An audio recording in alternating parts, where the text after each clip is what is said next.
What's up, guys? My name is Josh from Wright's Woodworks. Today we're going to talk about exhaust, specifically on my fiber laser setup and how we get those fumes out of the shop. Let's get started.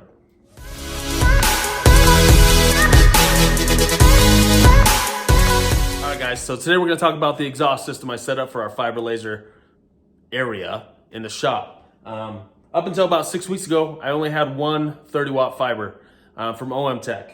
I recently, about 6 weeks ago, got the second one here, and I actually have a 60-watt Mopa that's sitting across the shop in the crate still that I need to unbox probably tomorrow.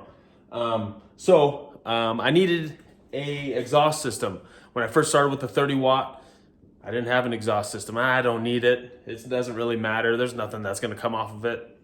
I was wrong. I suddenly started noticing, film, dust film. It's kind of a fine dust that you see, when the laser engraves these, bag tags, divot tools, and, aluminum plates type things. I do a lot of stuff in the golf arena, ball markers, bag tags, stuff like that. So in order to keep up with demand, I needed to add more machines just so I could sleep at night and not sit out here all night and make stuff. All right, so when designing the fiber laser exhaust, I had one challenge, and I wanted to make sure this exhaust system, all 3 fibers, went out the same hole or exited the shop out of the same hole that my 100-watt CO2 laser does. I didn't want to put any more holes in the side of the shop, which happens to be my 3-car garage, just because if we ever sold the house, I don't want these randomly placed dryer vent looking things on the side of the house. So that was a challenge. So I had to use some extra fans in order to keep the flow headed in the right direction, that way, in the right direction, and making sure I didn't get any backflow from the CO2 laser into the fibers, and same thing, didn't get any fiber particulates or dust into the cabinet of the 100-watt laser.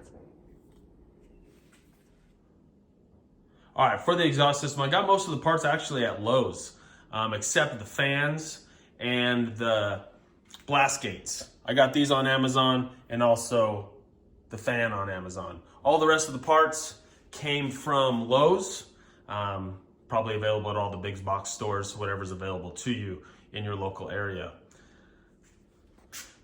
The reason I put blast gates on each one is I want to be able to turn on and shut off airflow to each laser in order to increase the flow if I wasn't using the other 2. If I was using all 3, if I was using 2, I can cut off those, open them up, close them, whatever I'd like to do to keep the airflow going and as strong as possible to keep that stuff getting sucked up and out the shop.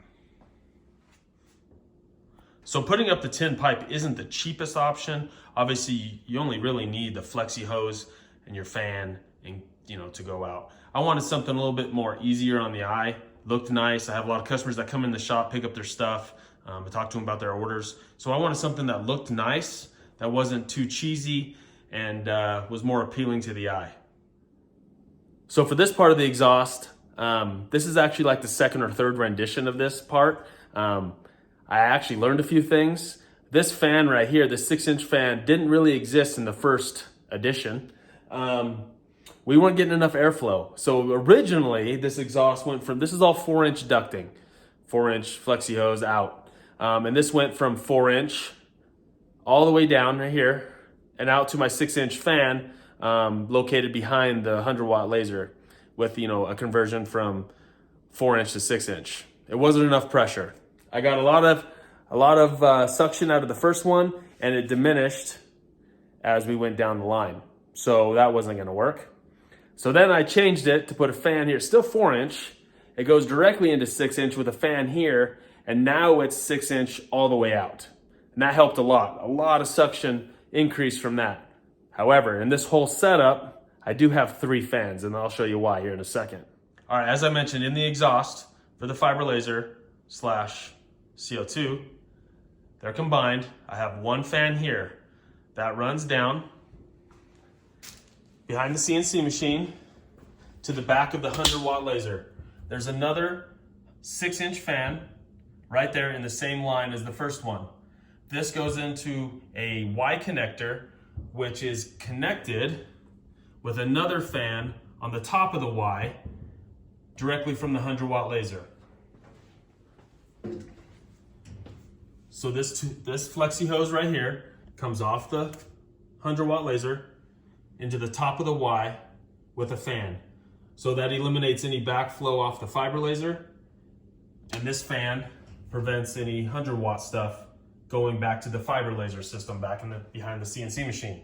Then it all flows outside. All 3 fans in line are all connected with one power source, so they all run at the same time. So that helps keep everything moving in the right direction. All right, so I just mentioned all 3 fans, which are all 6-inch, by the way, which I can link in the description if you're interested in which ones I use. All 3 fans run off the same wireless switch here. So if I turn it on, all 3 fans are running. You can kind of hear it, it's pretty soft, but this has a lot of suction.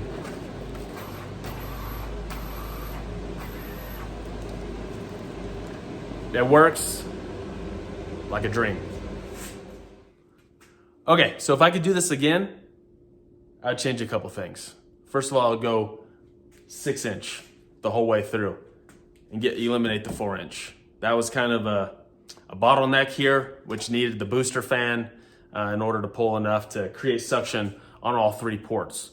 That's why I added that in the beginning, is because there wasn't enough suction. There was awesome suction in the first one and second, but the third one suffered because that was the last one in the line.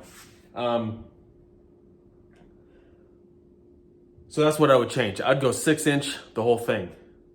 When I realized that was a mistake, I was already into this and didn't want to take it apart or return it because I've already taped it up, did everything there.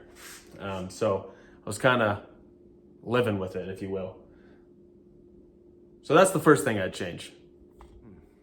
The second thing I would change is probably just put another port out the wall right here and not even mess around with going behind the CO2 laser and creating all that extra work and ducting and stuff. I probably should have just punched out the wall right here and called it good. On the other side of the wall, we have those nice dryer vent cover type connections and wall covering, so it looks professional. Just if we ever moved out of the shop or this house, there'd just be some ports there to do whatever you want with, I guess. So those are the 2 main things: 6-inch all the way through, and just put a wall port right here and not even mess around with the rest. 1 fan would have been enough and eliminated the rest of the ducting behind all the other benches and CO2 lasers. So yeah. So in the end, overall, super happy with how this turned out. It's not the most cost-effective route you could take. The flexi hose is pretty cheap. You could have just dangled them off the back and out the wall, been perfectly happy and got the same result. But all the tin pipe and the aluminum pipe or galvanized pipe, whatever you want to call it, there's different options out there with all the different fittings and drop downs and blast gates and stuff like that. It adds up, not to mention the 4 stitches I got in my finger on one of those 90 degrees over there because it twisted and worked out well for me. So that's a cost. But other than that, super happy with the way it turned out. Looking forward to clean shop, not dust getting everywhere. And so it'll be nice. So if you like what you see and want to join me on my laser journey, make sure you hit that subscribe button, and look forward to sharing more in the future. Thanks, guys.